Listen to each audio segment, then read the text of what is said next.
I've been playing the piano since I was 3. My mother was fond of saying I climbed up on the piano bench and was plinking away before I could talk. From 3 to 9, I accompanied my father, who was a wonderful baritone singer, and I always had a chance to play some of my solo repertoire. So I did quite a lot of touring in my early days. I settled down at 9.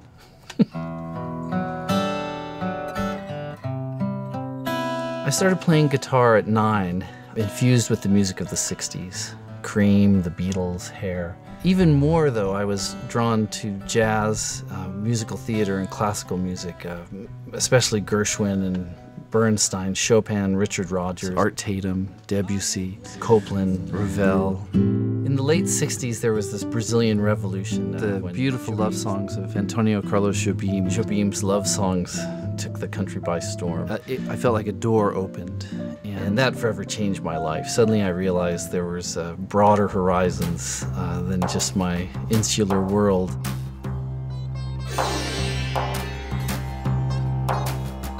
During my teens, I fell in love with the music of India. I studied sitar, tablas, and I ended up moving there on my 18th birthday for a period of almost 3 years, a real immersive experience. Indian music has this incredible, timeless continuum feel. It's as if the music exists already and that the musicians are giving voice to it.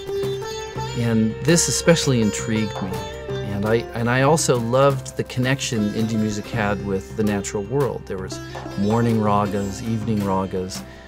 The music was in tune with the rhythms of the day, with the cycles and rhythms of the earth. All of the natural world is pulsing with melodies and rhythms and harmonies. It felt as if the music existed somewhere else in the universe, and the musicians were simply giving voice to it, bringing it into the explicate from the implicate, making manifest something that is already present. I have a deep sense of acoustic ecology. I try to tune myself to the environment that I'm in. Find a way.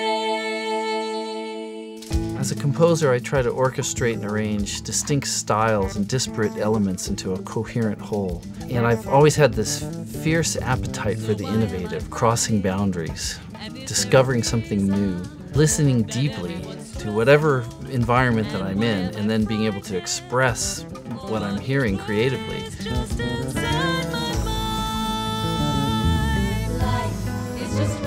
Listening for me is meditation, a certain way of being present with who we are in the moment, our existence right now. And then out of that, it's tapping into the spectrum of possibility, the fountain of creativity.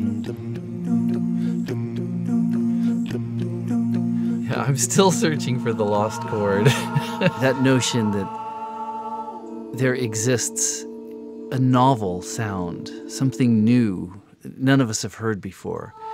Not a recombination of things, but rather something completely different. And now for something completely different. Ultimately, music is a universal language.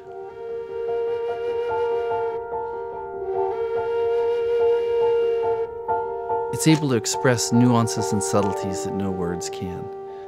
I'm committed to a greater understanding of both sonic and emotional literacy through music.